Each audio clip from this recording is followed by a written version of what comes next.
Colorado and Wyoming are two extremely similar-looking states. They're right next to each other, they pretty much have the exact same generic rectangular shape, and they're pretty similar in size too, with Colorado being only the slightly larger of the two. Both of these states are also mountainous states with the same Rocky Mountain chain running through each of them, so they have very similar geographies. Both of them are totally landlocked deep within the North American interior, and so both states have very similar climates that are generally dry and windy with cold and snowy winters. And both states have pretty similar levels of water resources capable of supporting agriculture and civilization. The Rocky Mountains in general act as sort of the high water tower of North America, as many of the continent's greatest rivers originate from the vast snowmelt taking place high up within them.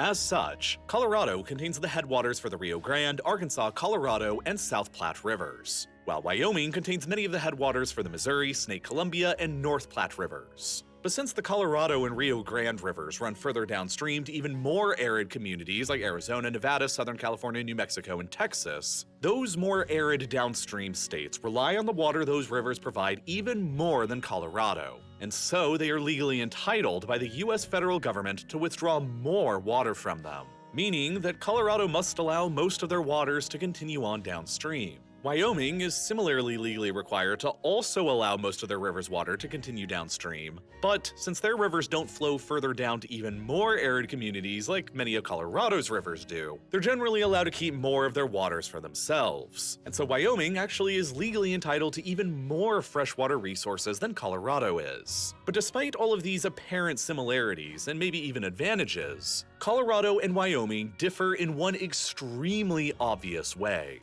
Their populations are wildly different from each other in scale. As of 2023, Wyoming still only has a relatively tiny population of just a hair more than 580,000 people, while Colorado's population is more than 10 times greater than that, at well over 5.8 million people. That means that since Colorado is slightly larger in size, Colorado is on average about 9 times as densely populated as next door Wyoming is. In fact, Wyoming's average population density of just 2.3 people per square kilometer ranks it as one of the most completely empty locations anywhere on the planet. For comparison, Wyoming is, on average, even emptier than Australia or Namibia, two infamously empty countries that are mostly covered in uninhabitable deserts. The only location in Europe that comes anywhere close to matching Wyoming's emptiness are the far northern reaches of the Scandinavian peninsula, in the region of Lapland in Finland, where the population density is around 1.8 people per square kilometer. But that's Lapland within the Arctic Circle, where the winters are brutally harsh and last for 7 months of the year. A low population density there is to be expected, but it's comparable to Wyoming, where the climate is substantially more mild and tolerable.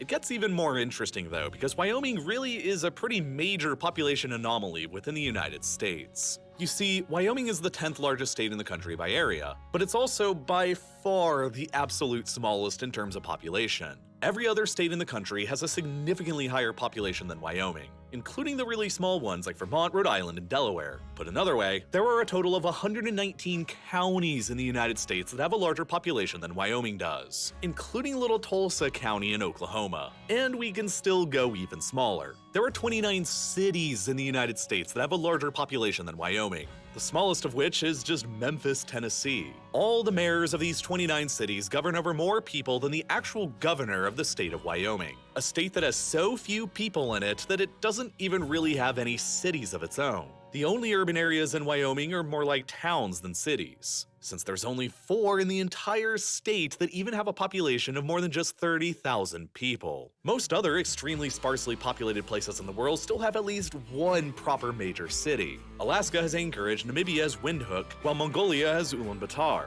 But the largest town that Wyoming has to offer up is just Cheyenne, which only has a population of 63,000 people, about the same as the 143rd largest city in California, Santa Cruz. And Cheyenne is barely even in Wyoming either. It's in the far southeastern corner of the state, and it's less than 10 miles away from the border with Colorado. It's only a 50-minute drive away to Fort Collins, which is Colorado's 4th largest city that's 3 times larger than Cheyenne, and it's only a 1 hour and 45-minute drive away to Denver, Colorado's capital and largest city.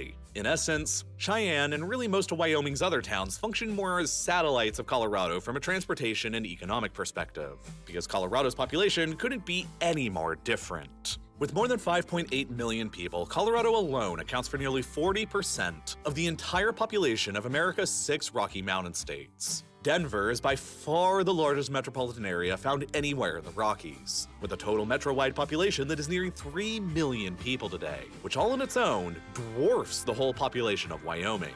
But Denver's massive size is also strangely located, because there's really nothing else like it anywhere near to it. The closest other nearby and comparable population center to Denver is El Paso in Texas, which is about 560 miles away, a similar distance as between London and Milan. With a radius of 560 miles between it and the closest other city of comparable size, Denver is therefore the most isolated of all of America's top 30 largest cities. So, all of this ultimately begs a fundamentally fascinating question. Why did Colorado and Wyoming, despite all of their geographic, geologic, hydrologic, and environmental similarities, each end up with 2 wildly different destinies, with one becoming one of the most empty locations on the planet, and the other becoming basically full of people? It's a very interesting story, and it all begins with each of their histories. You see, part of why Colorado is more heavily populated today is simply because it was the first state of the 2 to actually begin attracting American settlers in the first place. Gold was discovered in the mountains of what would become Colorado back in 1858 along the South Platte River, and that triggered a good old gold rush that brought in a flood of thousands of white settlers storming into the territory pretty much all at once. The mountains up in Wyoming simply never offered up the same quantities of gold and silver that people came rushing into Colorado for, so Wyoming didn't have the same kind of early boost to settlers that Colorado got. Future discoveries of resources like copper, lead, and coal brought in even more miners to Colorado that eventually led it to becoming a state in 1876, a full 14 years before Wyoming would become a state as well in 1890. By the turn of the 20th century in 1900, the mining boom and subsequent agriculture boom had skyrocketed Colorado's population up to 539,000, which is comparable to what Wyoming's population looks like today, more than a century later. But back in 1900, Wyoming's population was only 92,000 people, which was strangely closer to Colorado's population back then than it is today. What ended up happening over the next 120 years to the present is that Colorado's population growth kept outpacing Wyoming's even further, and Wyoming's growth gradually petered out and stagnated. Today, Colorado has more than 10 times the population it had back in 1900, while Wyoming only has a bit more than 6 times its 1900-era population. And there are many reasons for why things ended up turning out this way. For starters, Colorado is just an overall easier place to settle than Wyoming is because they have more flat land to easily settle and develop. If you look at a topographical map of the 2 states, this becomes pretty apparent. Wyoming's borders were drawn up further to the west than Colorado's, meaning that the Rocky Mountains take up a higher amount of the state's territory. The Great Plains extend only across the eastern third of Wyoming, but they extend across roughly 40% of eastern Colorado. Cheyenne, Wyoming's capital and the largest town, was founded on the plains at the foothills of the Rocky Mountains, just like the big cities in Colorado further to the south, like Fort Collins, Denver, Colorado Springs, and Pueblo, because all these towns granted easy access for both of the state's early primary industries, mining and resource acquisition in the mountains of the west and agriculture in the plains to the east, both of which could be exported out of each state by railway. But the narrow gap of plains where Cheyenne is located in between the Rockies in the west and the Nebraska border in the east is considerably narrower than the gap of plains where Colorado's Front Range cities are located between the Rockies and the Kansas-Nebraska borders, which simply meant that Colorado's farms and cities had more room to expand in, and since they're located further to the south, they also all have moderately warmer temperatures on average all throughout the year. Nonetheless, both Colorado and Wyoming experienced high rates of population growth in their early years as miners came to each state to seek out their fortune. But Wyoming has experienced decades of stagnant or even negative population growth, while Colorado has literally not a single time ever had a decade of slow population growth since its founding as a state. Part of that is because Colorado began to diversify their economy away from just mining and agriculture beginning in the 1940s. During World War II, the US federal government began getting increasingly concerned about enemy attacks on the American west and east coast, and so they began relocating federal offices and administrations further into the North American interior, so that they could be better defended. Because Colorado was centrally located within North America and was also easy for Americans to access by rail, it became a prime source for these federal relocations, and by the end of the 1940s, Colorado boasted more federal government offices than anywhere else in the country outside of Washington, D.C. Then during the Cold War, Colorado's importance as a center of the federal government only increased, and several federal entities continue to have their headquarters in the state state to this day, like the Air Force Academy and NORAD in Colorado Springs, NOAA and NCAR in Boulder, and the U.S. Geological Survey in Denver.